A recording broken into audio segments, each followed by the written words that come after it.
Suppliers include U.S. Blanks, proudly manufacturing fashion basics, including t-shirts, sweatshirts, and tanks. U.S. Blanks also offers eco-sustainable fashion options and are designed and made right here in Los Angeles. Visit usblanks.net. Support for NPR comes from Greenwich Entertainment, presenting the bookshop. A free-spirited widow risks everything to open a bookshop, starring Emily Mortimer, Bill Nighy, and Patricia Clarkson, now playing in New York and L.A. Starts Friday in select cities. Progressive Insurance offering Snapshot, a device that adjusts insurance rates based on safe driving habits. Now that's Progressive. At Progressive.com or 1-800-PROGRESSIVE. And Trader Joe's offering the original podcast series Inside Trader Joe's, bringing you the stories behind the store. New episodes available at Apple Podcasts or wherever you get your podcasts, or at TraderJoe's.com. You're listening to KCRW Santa Monica, Los Angeles, Orange County, KPRW Santa Barbara, and the Central Coast, KCRI, Indio, Palm Springs, KCRY, Mojave, Antelope Valley, KCRU, Oxnard, Ventura, NPR for the Southland. Thanks for being with us. Occasion on Cermak right now. Location. Hello. Let's get to it. Eastbound on the 91, we have a hazard right around Lakewood Boulevard. CHP not reporting exact. Oh, you know what? We just posted it. It's a disabled vehicle blocking the off-ramp. On the west side, southbound 405 at Braddock Drive. We've got a problem there. It's a collision. I'm trying to find out if lanes are blocked, but it looks like it just happened, so I don't have any information for that. Northbound on the 5, right around Alameda. Looks like we've got a problem there too, but it's a collision and everybody made it over to the right shoulder. Last minute. Hold on. Total traffic. They're just our good friends over Total Traffic. They're talking about a problem southbound 710, right around Mission Boulevard. Collision blocking the right lane. It's 5 o'clock.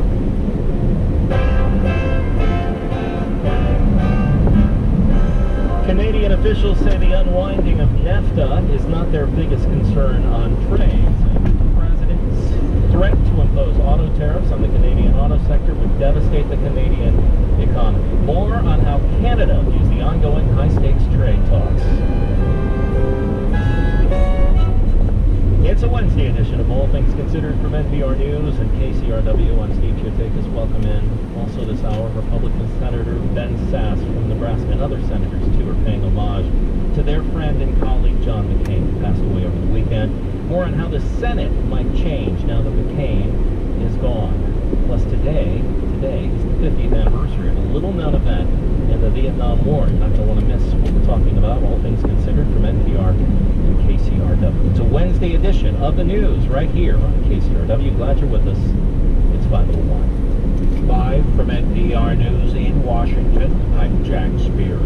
President Trump said today he thinks negotiations with Canada on rewriting the NAFTA treaty are on track to wrap up by Friday. NPR's John Itsky explains Canada's foreign minister and top trade negotiator, Chrystia Freeland, has been in talks with U.S. trade officials. Canada re-engaged in the NAFTA talks after the U.S. and Mexico announced a tentative agreement on Monday.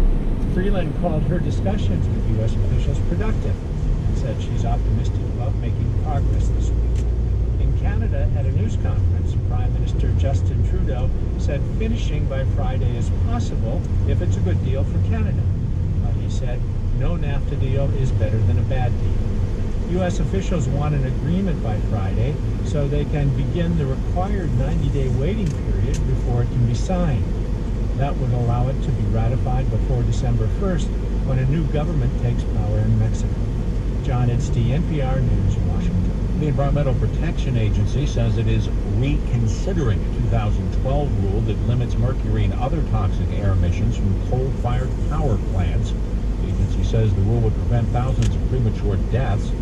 NPR's Jeff Brady reports it's the latest effort by the Trump administration to help the struggling coal industry. The Mercury and Air Toxic Standards, or MATS, were put in place during the Obama administration. In 2015, the Supreme Court rejected the EPA's cost-benefit analysis. The agency later updated its findings and found the rule was still warranted. The Trump administration's EPA will now revisit whether the MATS rule is warranted or if it should be rewritten. While the coal industry has long complained about the regulation, most power plants already have complied with it by installing expensive technology that limits pollution. Some that haven't complied shut down because environmental regulations aside, the coal industry has trouble competing with other forms of power generation, like natural gas and renewable energy. Jeff Brady, NPR News. Hundreds turned out at his home state of Arizona today to pay their final respects to U.S. Senator John McCain. Such standing for hours before filing past this flag-draped coffin. Arizona Governor Doug Ducey was among those eulogizing McCain, saying it's tough to imagine an Arizona without him. John McCain and the Grand Canyon. Imagining Arizona without John McCain is like picturing an Arizona without the Grand Canyon.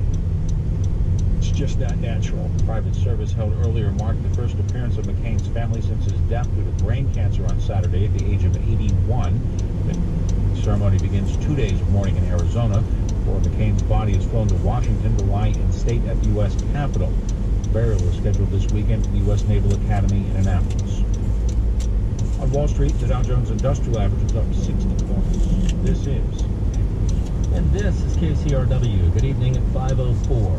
CQ Take us. Here's what's happening right now. A former USC gynecologist accused of sexually harassing and abusing his patients during examinations has had now his medical license suspended.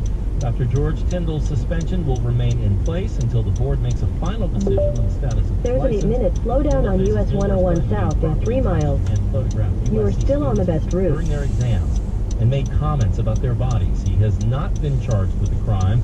He has denied any wrongdoing. USC officials have denied any cover-up. The U.S. Department of Education is investigating whether USC concealed sexual harassment allegations against Tyndall, who retired back in 2017 after nearly 3 decades as a staff gynecologist. The LA Unified School District will pay $22 million to settle lawsuits with more than a dozen students who say they were sexually molested by 2 coaches. According to lawyers for those students, KCRW's Daryl Satzman has more. The first case involves Ronnie Lee Roman, a former youth services coach at Cahuenga Elementary School.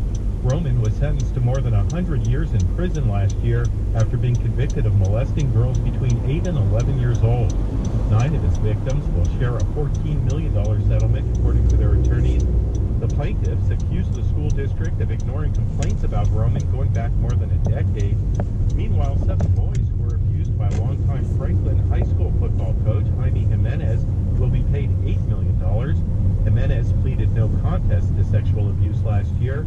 He's serving a 36-year prison sentence. KCRW's Daryl Satzman reporting LAUSD has not commented on those settlements, citing ongoing legal issues. But the district did release a statement today saying that it has made changes, policies, and practices to better ensure student safety. It's now up to Governor Jerry Brown to decide whether or not to ban new offshore oil drilling in federal waters off the coast of California. The legislature passed a bill today that would ban things such as docks or pipelines, which support drilling, along with the governor.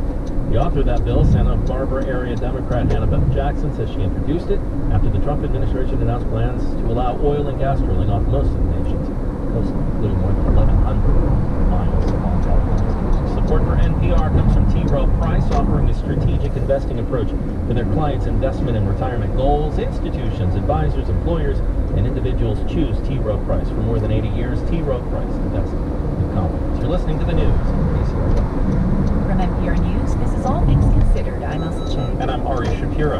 Intense trade talks are happening right now between the U.S. and Canada. President Trump is putting pressure on our northern neighbor to strike a deal by the end of this week, or else risk being left out of a new trade agreement he's reached with Mexico. Canada very much wants to make the deal, and I think it's going to be obviously very good for Canada if they do, and I think it's probably not going to be good at all if they don't. Canadian Prime Minister Justin Trudeau said today there's a possibility a deal could be reached by Friday. He stressed that his country will only sign on if he believes it's in Canada's interests. And Scott Horsley joins us now. Hi, Scott. Hi, Ari. Canada has been on the sidelines for weeks while the U.S. finished this negotiation with Mexico. Now there's this flurry of activity while the clock is ticking down to the end of the week. What's the latest? The U.S. and Mexico announced their two-way agreement on Monday, Ari, and that kind of lit a fire under the Canadians. That country's foreign minister, Chrystia Freeland, cut short a European trip she was on. She raced to Washington yesterday, and ever since, she and her team have been meeting off and on with their U.S. counterparts. She spoke to reporters earlier today during a break in those talks. We are working extremely hard, extremely intensely, and we continue to be optimistic about the progress that we can make this week.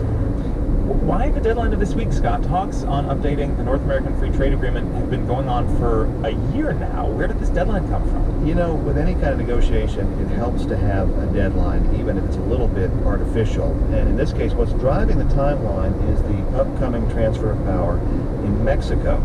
Mexican President Enrique Peña Nieto is going to be stepping down on the 1st of December, and even though his successor has been monitoring these talks, he hasn't officially been party to them. So the U.S. doesn't want to have to kind of almost start over with a new Mexican president. By law, Congress needs 90 days to review any agreement, so that means if you want to get something signed before Peña Nieto leaves office, you've got to have at least the outlines of a deal by the end of this week. Got it. Now, Canada's foreign minister didn't want to get into the specifics of the talks, saying she doesn't want to negotiate in public, but it's no secret what the outstanding issues are between the U.S. and Canada. Tell us about them. Right. Trump has demanded that Canada lower its trade barriers on dairy products. You've often heard the president grousing about the triple-digit tariffs that Canada imposes on American milk. There are reports in the Canadian media that Prime Minister Trudeau might be willing to give some ground on that, but only if the U.S. is making concessions in some other areas. For example, there is a system in NAFTA for resolving disputes among the countries. Canada wants to preserve that. The U.S. wants to scrap it. There's also a disagreement over intellectual property protections that the U.S. wants for pharmaceutical products. Another issue that had been a sticking point was the American demand for a sunset provision, but the U.S. has already given some ground on that in the Mexican talks, so that might not be a stumbling block anymore. Speaking of the Mexican talks, how is Canada reacting to the new rules about the auto industry that the U.S. and Mexico have tentatively agreed on? You know, Canada's probably okay with that. Those new rules require that in order to get duty-free status, cars or trucks have to contain more content from North America and more content, or some content, that's built in relatively high-wage factories. That probably works well for Canada, just as it does for the United States. Minister Freeland described that as a concession on Mexico's part and said she's happy about that. One concern, though, is if it makes North American vehicles in general less competitive internationally, they could be losing market share to Europeans and Japanese. NPR Scott Horsley, thanks a lot. You're welcome. Well, why don't we get a perspective from someone in Canada right now? Rona Ambrose is a former leader of the Conservative Party in Canada and is now a member of the Prime Minister's NAFTA Advisory Council. She joins us from Calgary. Welcome. Thank you. So what has it been like in recent weeks watching these talks unfold while Canada has been on the sidelines? Well, it's funny because if you're close to the talks like I am, you know that there is a purpose for Mexico and the U.S. to engage on some of these issues, like the auto sector. But of course, a lot of the chatter here in Canada is, why have we been left out? Is there something happening that we don't know about? Are they having a secret meeting? Is Mexico going to throw us under the bus? So there's been all kinds of speculation about, are we going to be pushed into a corner when Mexico and the U.S. come back into the room? And that's a bit of a feeling that's happening right now that Mexico and the U.S. are back with an agreement in principle, if you want to call it that. Canada is now coming to the table to basically agree to something that's already been agreed to. So we're in a tougher position, and now it's really about seeing if what has been agreed to is amenable to the Canadians. And to be frank, there's a lot of good stuff in there. So I'm quite optimistic that we'll be able to come to some kind of agreement in the next little while. The question is, how long will it take? I mean, how seriously does Canada take President Trump's threat that the U.S. will unwind NAFTA if Canada can't reach a new deal in time? Well, I think we've all done enough of the work and reading and analysis, because this is a huge issue for us here in Canada. We are a small country and we are a trading nation, and we need NAFTA. There is no doubt about that. So everyone has been seized with this, and the business community and the wider community in Canada. So we know enough to know that Trump just can't unwind NAFTA. We know that. We understand how Congress works. We know it would take a lot of time. There would be a lot of opposition to it in different corners of your country. But what is hanging over our heads is not so much the unwinding of NAFTA. It's President Trump's threat to impose auto tariffs on the Canadian auto sector. And he could do that in as close to a few weeks from now. And I'm assuming you're taking that threat pretty seriously, because President Trump's followed through on previous threats, like tariffs on steel and aluminum. Yes, we are taking the threat of auto tariffs really seriously, because he has followed through on every one of his threats he's made to several of our industrial sectors. When President Trump first threatened to impose tariffs on Canadian aluminum and steel, we thought, there's no way he's going to do this. I mean, the U.S. is our largest importer of Canadian aluminum and steel, and you need that to build all kinds of products in the United States, and yet he did it anyway. And so in our thinking process, we think this is an irrational guy. So when he says we're going to impose auto tariffs on the Canadian auto sector, And a lot of analysts say, oh, there's no way he's going to do that because it'll also impact the U.S. auto sector. We've started to believe that, you know what, when this guy makes a threat, he follows through. You've learned your lesson? We've learned a lesson, and we're worried because if he does impose these auto tariffs, which is 25% on all cars going into the United States from Canada, it would devastate the Canadian economy. Is it odd to you to have such contentious trade talks with the U.S. since these two countries, Canada and the U.S., have traditionally been friendly neighbors and major trading partners? Well, trade negotiations are always very tough. And Canada and the U.S. have had trade irritants, and supply management, softwood lumber have been trade irritants for over 100 years. So it's not unusual that we fight over some of these things that go back and forth and affect our economies in our trading relationship. What's different is that we have a president that puts everything out there on the Twitter sphere and has ramped up the rhetoric in a way. I mean, even calling our prime minister dishonest. And I mean, this level of rhetoric and politicization of trade negotiations, no one has ever seen before. But we see that with President Trump when he deals with the EU and Germany. I mean, he's doing it with China. Did it with South Korea. He's done it with everyone he's talking trade with. So we're not surprised about it. But I guess I should rephrase that. I think we're surprised that he does it with us because we think that we're better friends than China or even the EU, that we maybe deserve a little better. What would you say to President Trump in this moment, if you had the chance? I would say, I think you got what you wanted, which is a good agreement on autos. And at the end of the day, NAFTA really is about, it originated and was born in an auto pact. This is good for auto workers in the United States. I think you got what you wanted. So instead of having a protracted, drawn-out fight with your best friends, let's move on. Let's come to an agreement and move on. Rana Ambrose is a member of Canada's NAFTA Advisory Council. Thank you very much. You're welcome. There was another international dispute today. This one involved insults, rocks, flares, and the English Channel. It was between French and British fishing fleets over who has the right to dredge for scallops off the coast of Normandy. Several boats collided during the incident, but no one was hurt. NPR's Eleanor Beardsley reports. Pillaging, bullying, piracy, these are some of the accusations French and British fishermen have hurled at each other in the last 2 days. The fight is over the precious giant scallop, or coquille Saint-Jacques as they're known in French, that is fished off the coast of Normandy. This French news video shows British and French fishing boats colliding as their crews throw rocks and insults at each other. At issue is a law in France that prevents fishermen from gathering scallops until October 1st. British fishermen aren't covered by that law. A French television crew accompanied boat captain Anthony Cannell as he sailed out from Normandy to confront the British fishermen at 3 a.m. Wednesday morning. If we let them do this, they'll ravage the sector. We have quotas, they have nothing. 7 days a week they scrape for scallops. A whole month before we start working. We'd like them to start with us on October 1st. Dale Rodnell is with Britain's National Federation of Fishermen's Organizations. He says the British are entirely within their right to trawl for scallops. Essentially, the UK fleet working in French waters is working entirely legally. Rodnell says in recent years the British have agreed to hold back on gathering scallops until the beginning of October in exchange for other fishing rights from the French.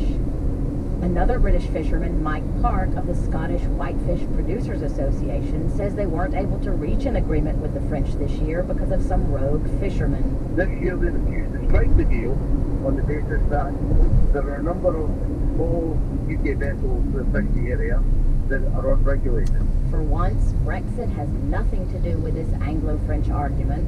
Park says what happened at sea last night was dangerous and not the way to solve things. He says he expects that French and British fishermen will sit down to work things out in the coming days on land. Eleanor Beardsley, NPR News, Paris.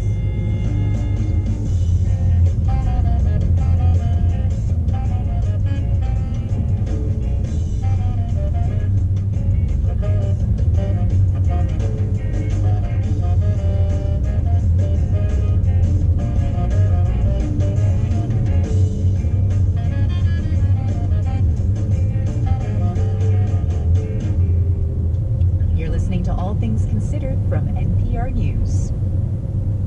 It's giveaway time. The Santa Barbara Polo and Racquet Club will host their Santa Barbara Polo and Wine Festival on Saturday, September 8th. The event will feature polo matches, local wine, and live performances by ZZ Ward, Booker T. Jones, and more. If you haven't won anything from us in the past 90 days and would like to attend the Santa Barbara Polo and Wine Festival, send your name to tickets@kcrw.com. These tickets are non-transferable. Good luck. It's 5:18. You're listening to All Things Considered on KCRW. Thanks for being here. I'm Steve Chutakis. Later this hour, we're going to talk more from the Nebraska Senator Ben Sasse and about John McCain's contributions to U.S. foreign policy, what kind of hole he leaves in Congress going forward. That story coming up. The 50th anniversary of a little-known event in the Vietnam War and an uprising in 1968 by American soldiers being held at a U.S. Army stockade outside of Saigon. More on that story as well. And a long story just ahead right here on the program. Stick around. Tomorrow morning on Morning Edition, how'd you spend your summer vacation? Is it over yet? Maybe it's not over. Did you go to the beach? Did you go to the mountains? A whole bunch of folks in Orange County stayed home to canvass for politicians. That's tomorrow morning. Cherry Glazer has your news. She'll be back and fresh and ready to go. Morning Edition tomorrow morning till 9 right here on KCRW. Support for NPR comes from Fidelity Investments, taking a personalized approach to helping clients grow, preserve, and manage their wealth. Fidelity.com/wealth. Fidelity Brokerage Services, LLC.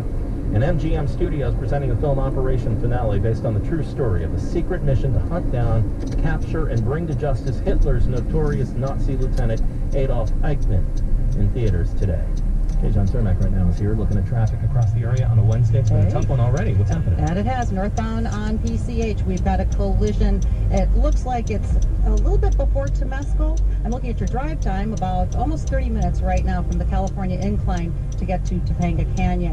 Northbound on the 710 at Rosecrans, a solo vehicle overturned. That vehicle now blocking the off-ramp. And southbound on the 405 at Wilmington Avenue. We've got a collision reported there. They did clear over to the right shoulder. Let's talk about the 10 for a half a second. Westbound 10 at National Boulevard. Oh. It's named that debris. Really? Yeah. Is it a pallet full of baby bottles? No, but no. We're going to a vat of burritos? No. No, a ladder? No. No, what is it? Plastic plates and lanes. Okay. Melamine. We don't know. All right, Kayshon. 520, KCRW. This is All Things Considered from NPR News. I'm Ari Shapiro. And I'm Elsa Chang. California is the first state now to abolish cash bail. It's going to give judges discretion to decide who can go home and who has to stay in jail while they await trial.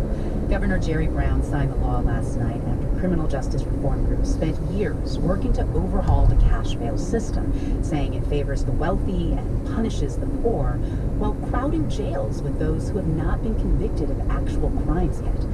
But the law underwent some changes before it was signed and lost the support of groups like the ACLU and Human Rights Watch. They say the new system might actually make things worse. Here to talk to us about it is Udi Ofer. He's the Deputy National Political Director of the ACLU and the Director of the ACLU's Campaign for Smart Justice. Welcome. Thank you. It's good to be on. So first explain, what was the problem with the cash bail system that this law was intended to address? Yeah, so look, every day in California, like in the rest of the nation, people who have not been convicted of a crime are incarcerated pre-trial, oftentimes because they're too poor to afford cash bail. So this has created a massive system of pre-trial detention. And a lot of these cases, we're talking about very low-level crimes. That's right. And people are separated from their families, their jobs, their schools, and their communities.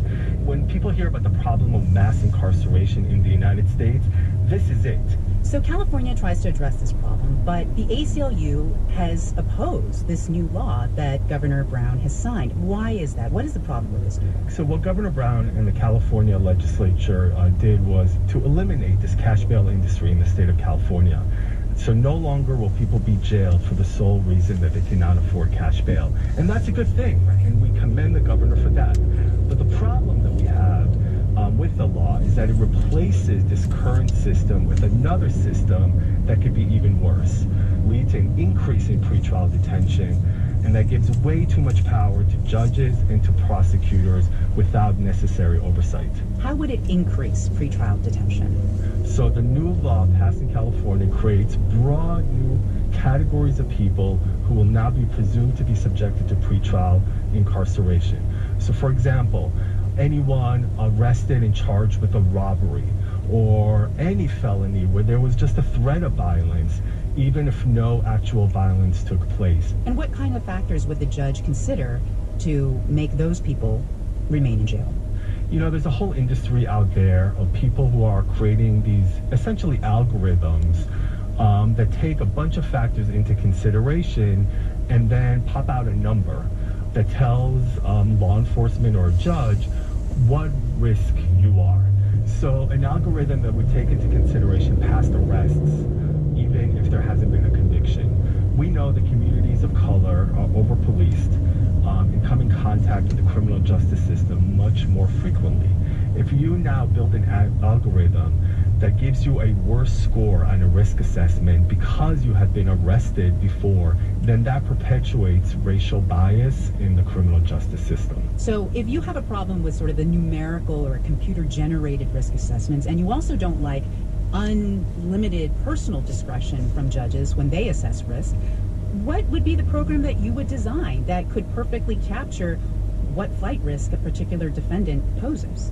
Yeah, look, we are okay with judges making individualized decisions. What we're not okay with is the standard that is currently before them that just has general categories like public safety. If there is evidence that's presented before a judge in an adversarial hearing that shows that this person has, let's say, skipped court, then yes, it is reasonable in those situations for a judge to say the risk is too great. But the vast, vast, vast majority of cases that we're dealing with are not those situations. Udi Ofer is Deputy National Political Director of the ACLU and Director of the ACLU's Campaign for Smart Justice. Thank you very much. Great, thank you.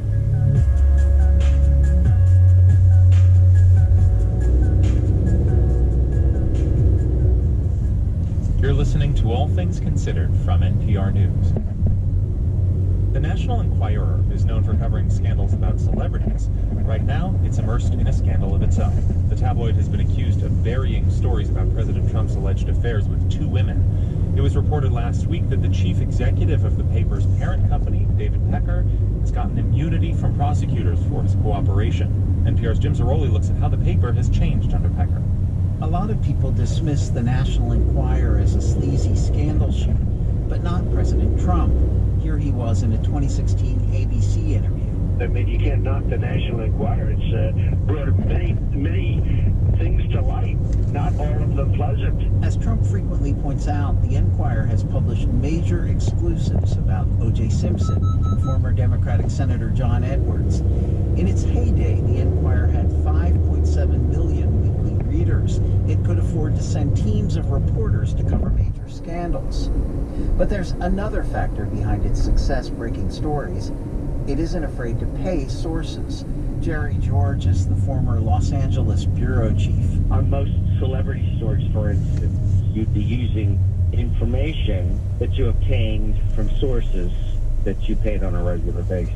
George said reporters typically cultivated the friends, co-workers, and relatives of big celebrities and then paid them for tips.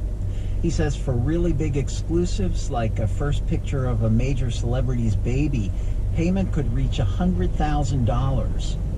Stu Zakim was senior vice president of the Enquirer's parent company, AMI. He says over the years, the paper has developed a sharp sense of what kinds of stories sell papers. And Zakim says one big reason is the man in charge, AMI's chief executive, David Pecker. He is hands-on. He looks at the article lineup, he looks at the design of the issue, he looks at the covers, he has final sign-off on all that stuff. But Pecker has sometimes buried stories that make celebrities look bad. Zakim says he does that so he can demand something in return later on. Taking someone's story off the market is, you create a favor. So how am I going to pull that favor in? The New Yorker reported last year that the Enquirer canceled a torrid story about Tiger Woods after he agreed to do a cover story for one of AMI's other magazines, Men's Fitness. And another celebrity Pecker has protected is President Trump, at least according to federal charges issued last week in the Michael Cohen case. At one time, the Enquirer regularly ran stories about Trump, but after Pecker arrived, it was suddenly harder to get a Trump piece into the paper, says Jerry George. Each time a story was pitched, it was NG'd.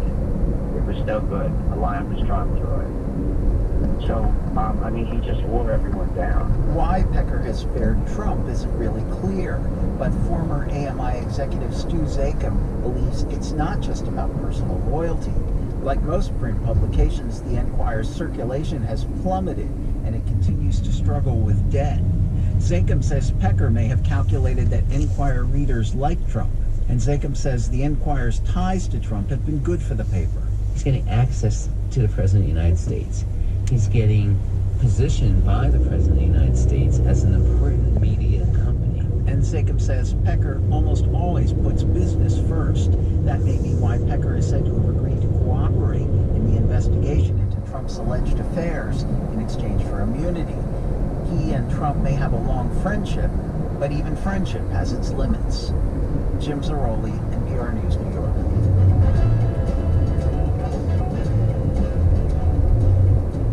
This is NPR News. KCRW sponsors include the Southern California Toyota dealers, committed to helping keep drivers and others around them safe with Toyota Safety Sense, an advanced safety system standard on 19 different models. Learn more at toyota.com/safetysense. What's going on? I'm Justin Simeon, and on this week's Don't At Me, I am talking to the hilarious Robin Thede, host of The Rundown, and just one of the funniest ladies in late night. You know, the news this year took up a lot of our attention, but so did Queer Eye. And frankly, Rachel Maddow didn't teach us anything about the French tongue. So, you know, I think... All right, y'all. Find Don't At Me on Apple Podcasts or KCRW.com. It's always a fun show, fun program. You're hearing it right here on KCRW as we move on with the news. KCRW at 5:29. Stick around. We've got more of the program right here to go, and all things considered, a little later this hour, we're going to talk more about in Florida, the unexpected Democratic candidate for governor who beat a former congresswoman who polled ahead for months. That story coming up as we look at the election results from yesterday. A lot of primaries. Press play is yours. Coming up at 7 o'clock tonight, the first grizzly bear hunt in the lower 48 since that animal came off the endangered species list could go forward if a judge agrees. You'll hear about that coming up on the program. Stick around. More news for you on KCRW 5:30 right now. Live from NPR News in Culver City, California, I'm Dwayne Brown. Teacher strikes are delaying the first day of school in many districts in southwest Washington state. All summer, teachers have been negotiating higher pay after a major shift in the state's funding model.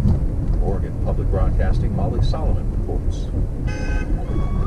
Waving a picket sign is not how Katie Cornell imagined spending her first day of school. Cornell teaches special education at Cascade Middle School in the Evergreen District. This is not the way that any teacher that I know wanted to spend the first day of school. Unfortunately, this is what we've been sort of forced to do. Teachers like Cornell say they're due a pay raise after nearly $1 billion was sent down from the legislature this year as part of a landmark Supreme Court education case. But the districts say the union proposals of double-digit percentage salary hikes will send them into the red. For NPR News, I'm Molly Solomon in Vancouver, Washington. Staff members at prisons in Ohio and Pennsylvania have been treated for exposure to a yet unidentified substance described in some cases as a liquid synthetic drug. Pennsylvania state prisons are on lockdown after a rash of illnesses ranging from fever to disorientation. Katie Meyer from member station WITF reports. The lockdown comes after more than 24 people in prisons across the state have gotten sick this month. The illnesses have been compared to opioid overdoses and are so far concentrated in the western part of the state. Along with the lockdown, the Corrections Department is closing all its mailrooms to non-legal mail, making protective equipment mandatory for employees, and suspending visits. Katie Meyer reporting in Ohio, more than 20 guards, 4 nurses, and 1 inmate at a prison south of Columbus were treated with the anti-overdose drug Narcan and taken to the hospital for evaluation. Officials don't think the incidents in 2 states are related. Stocks finished higher on Wall Street today. You're listening to NPR.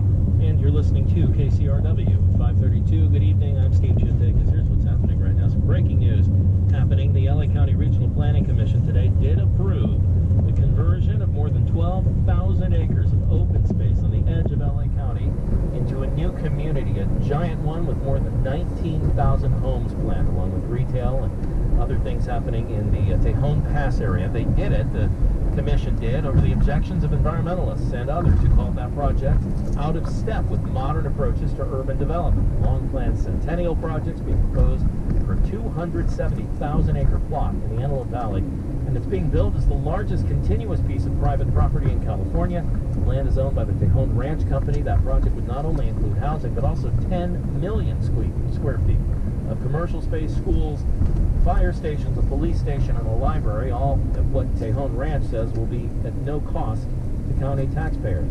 Before approving the project, though, the commission heard more than 2 hours of public comment, many speakers expressing concerns about the environmental impact on all that open space, while others said the idea of a master plan community of such magnitude was a relic from the past, despite the housing shortage in LA County.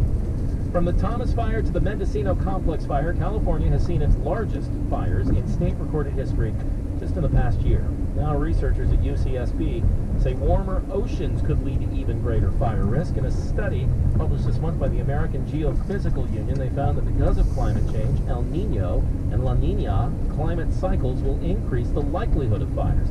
Samantha Stevenson is a faculty member at the Bren School, one of the co-authors of the study. She calls it a ripple effect. Because of the land surface getting warmer as a result of climate change, when you add additional amount of warming to that because of, in the case of California, a La Nina, it's going to drive a larger amount of evaporation, which dries out the vegetation and makes it just easier to kind of let out fires. That's why the risk of wildfire increases. Now, Stevenson says researchers used advanced climate modeling to reach that conclusion. She said the models will help answer more questions about the effects of climate change. It's 5:34. KCRW sponsors include Focus Features, presenting Black Klansman, from director Spike Lee and producer Jordan Peele.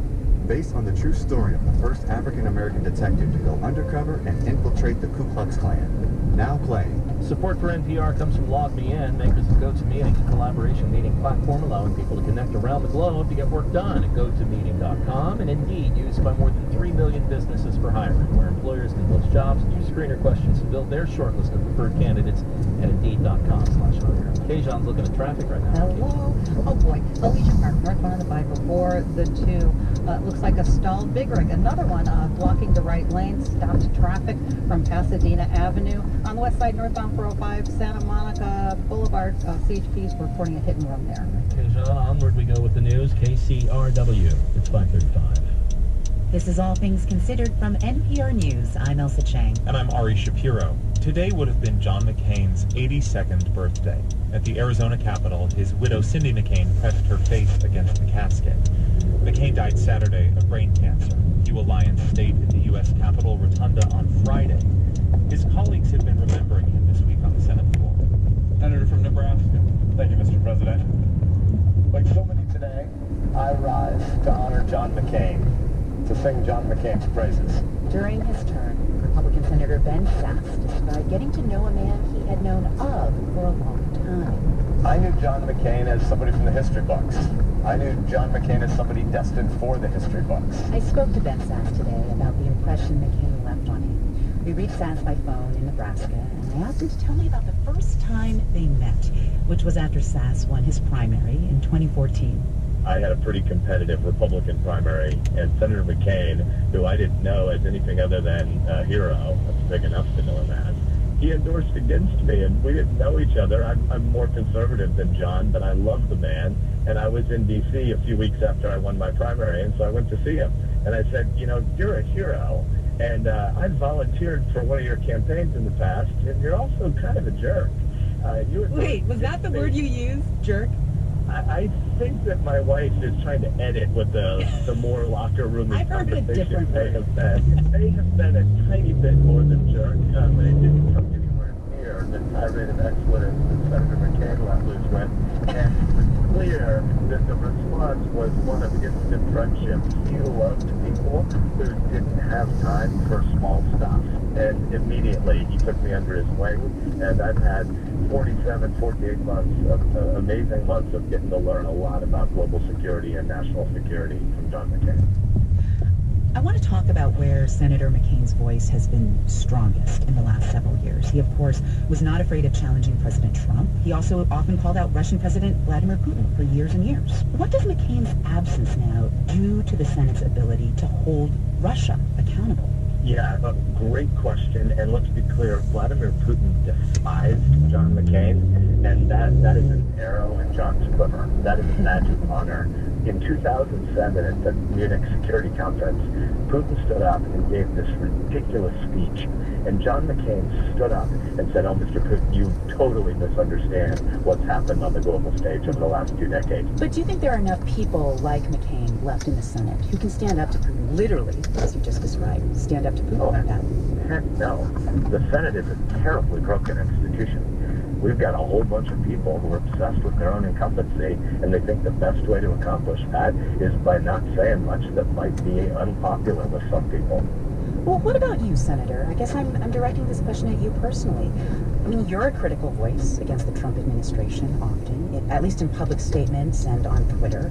But how far would you be willing to go, especially now after John McCain's death? I mean, can you tell me about a time where you have put yourself in a difficult position in the Senate where it involved a vote or sponsoring a bill, where you were in opposition with most of your party?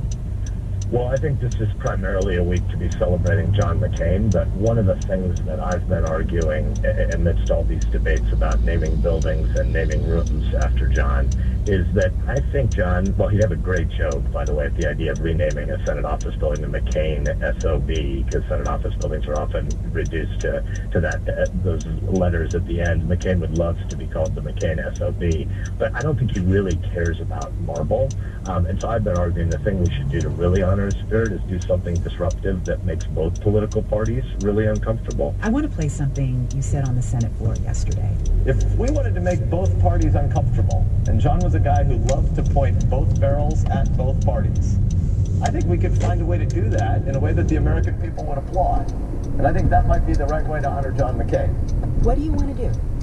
Each party, whenever they're out of power in the last 3 or 4 cycles, runs saying there's an ethics crisis in D.C.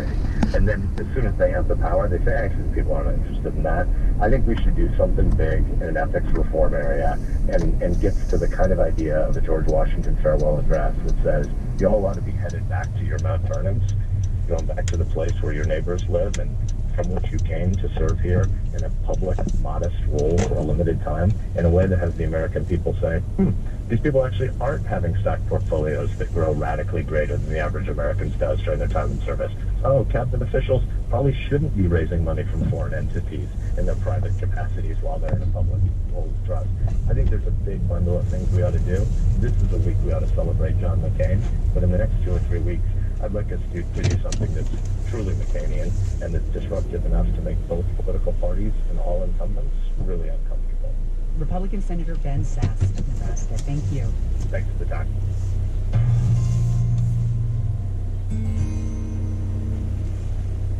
Now we're going to take some time to hear accounts of a nearly forgotten moment. An American prison riot that happened halfway around the world with a peek at U.S. involvement in Vietnam.